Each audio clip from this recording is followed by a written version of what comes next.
दोस्तों इमेजिन कीजिए कि आप अपनी कार में 120 के स्पीड से कहीं जा रहे हैं और अचानक से आपका कार का छत निकल जाए।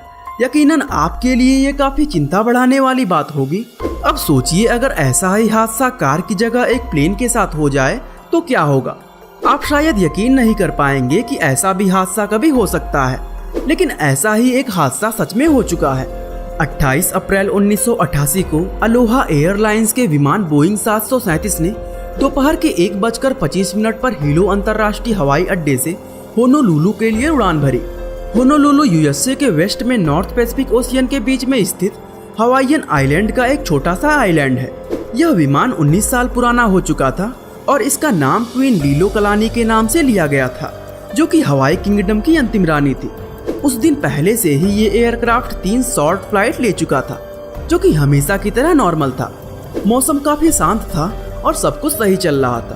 फ्लाइट के कैप्टन थे पायलट रॉबर्ट सॉन्स थाइमर, जो कि 40 साल के हो चुके थे और वो पहले से ही 6700 फ्लाइट आवर बोइंग 737 में पूरा कर चुके थे। उनकी फर्स्ट ऑफिसर थी मैडेलाइन टॉम्किन, जो कि 36 साल की थी और वो पहले से 3700 फ्लाइट आवर बोइंग 737 जैसे एक दूसरे जहाज में पूरा कर चुकी थी। उड़ान से पहले फर्स्ट ऑफिसर टॉम्किंस ने नियमों के अनुसार फ्लाइट को अच्छी तरह से जांच कर ली थी और प्लेन को रेडी कर लिया था। जहाज में 95 लोग थे, जिसमें 2 पायलट के अलावा 89 पैसेंजर्स, 3 फ्लाइट अटेंडेंट और एक एयर ट्रैफिक कंट्रोलर भी शामिल था।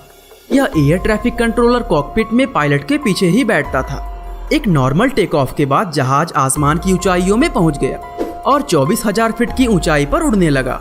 लेकिन 1:48 पर कुछ ऐसा हुआ जिसकी किसी ने कल्पना भी नहीं की थी। हवाई जहाज माउई आइलैंड से लगभग 26 मील आगे था।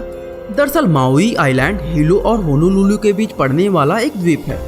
कॉकपिट में बैठे हुए लोगों ने तेज धमाका सुना और फिर एक क्रैक पड़ने की आवाज आई। अचानक से ऐसा लगा जैसे ढेर सारी हवा किसी ने कॉकपिट में उड़ेल दी हो। इसकी वजह से हवाई जहाज में एक विस्फोटक डिकम्प्रेशन हुआ, जिससे हवाई जहाज की छत का एक हिस्सा टूटकर ढीला हो गया।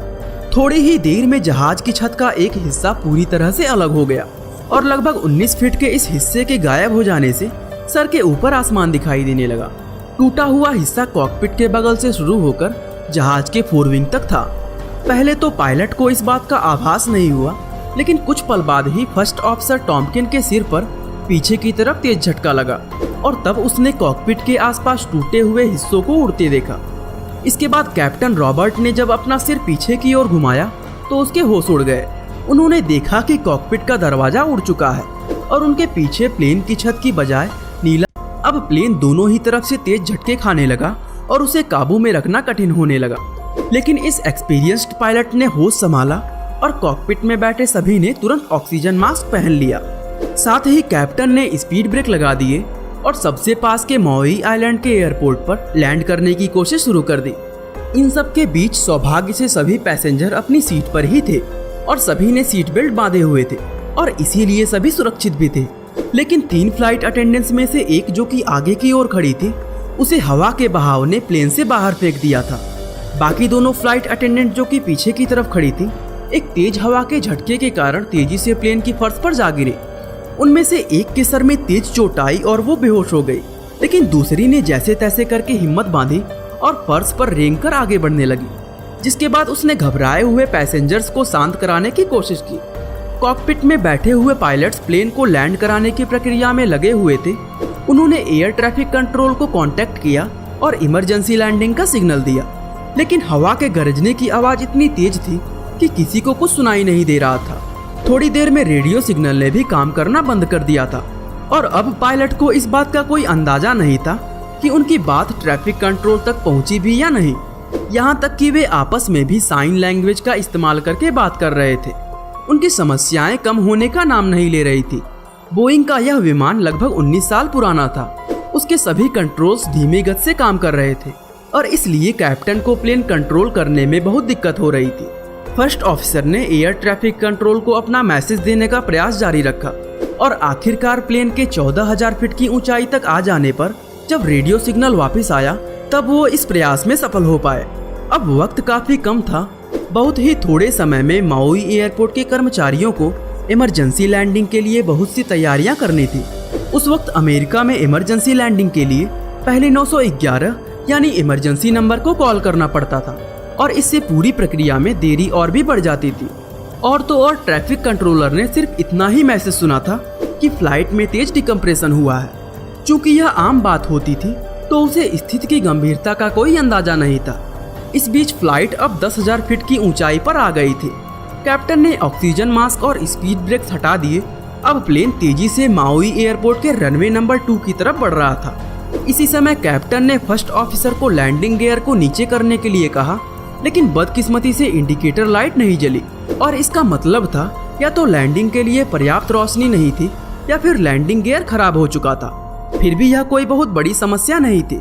पायलट के सिर पर परेशानियों का पहाड़ तब टूट पड़ा जब प्लेन का लेफ्ट इंजन फेल हो गया और प्लेन बहुत तेजी से हिलने लगा। कैप्टन ने इंजन को स्टार्ट करने की पूरी कोशिश की, लेकिन वो सफल नहीं हुए। आखिरकार 1:58 पर टेक ऑफ से 35 मिनट बाद अलोहा एयरलाइंस की इस फ्लाइट ने सेफ लैंडिंग में सफलता पाई। एक प्लेन जिसकी हालत इतनी खराब हो गई हो, उसे लैंड करवा देना अपने आप में बहुत बड़ी उपलब्धि थी। बाद में कैप्टन ने बताया कि प्लेन को लैंड करवाने के लिए उन्होंने राइट इंजन की रिवर्स थ्रस्ट यानी पीछे की तरफ लगने वाले बल का इस्तेमाल किया था। प्लेन के रुकते ही बचाव कार्य शुरू हो गया। एक फ्लाइट अटेंडेंट को छोड़कर बाकी सभी सुरक्षित थे। हालांकि टूटे हुए टुकड़ों के तेजी से इधर उधर उड़ने के कारण लगभग 65 लोगों को चोट आई थी और लापरवाह ट्रैफिक कंट्रोलर ने एम्बुलेंस का भी इंतजाम नहीं किया था। और तो और पूरे आइलैंड पर सिर्फ 2 एम्बुलेंस थी, इसलिए सभी घायल यात्रियों को एक प्राइवेट कंपनी की मिनी बसों में अस्पताल भेजना पड़ा। इस कंपनी का नाम अकमाई टूर्स एंड ट्रैवल कंपनी था और सौभाग्य से इसके कुछ ड्राइवर्स ने थोड़ी बहुत मेडिकल ट्रेनिंग भी ले रखी थी, इसलिए उन्होंने काफी हद तक छोटे मोटे उपचार कर दिया था। सिर्फ 8 लोगों को ही गंभीर चोटें आई थी और ये सभी भी बाद में हॉस्पिटल में ठीक हो गए थे। दोस्तों, हम भी अपने जीवन में ऐसी ही कठिनाइयाँ और परेशानियाँ झेलते हैं और दबाव में आकर गलत निर्णय कर बैठते हैं या फिर उन समस्याओं से लड़ना ही छोड़ देते हैं। अगर ऐसा ही उस दिन पायलट्स ने किया होता तो शायद अपने साथ साथ और सभी की जान नहीं बचा पाता। इसलिए दोस्तों, बाधाएं कैसी भी क्यों ना हो, हमें लड़ाई जारी रखनी चाहिए।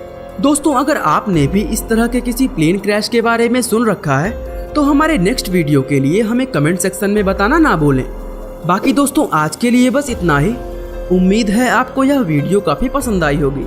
और दोस्तों, ऐसे ही इंटरेस्टिंग वीडियोस को लगातार देखने के लिए हमारे चैनल को लाइक, शेयर और सब्सक्राइब करना बिल्कुल ना भूलें। आपका बहुमूल्य समय देने के लिए बहुत बहुत धन्यवाद।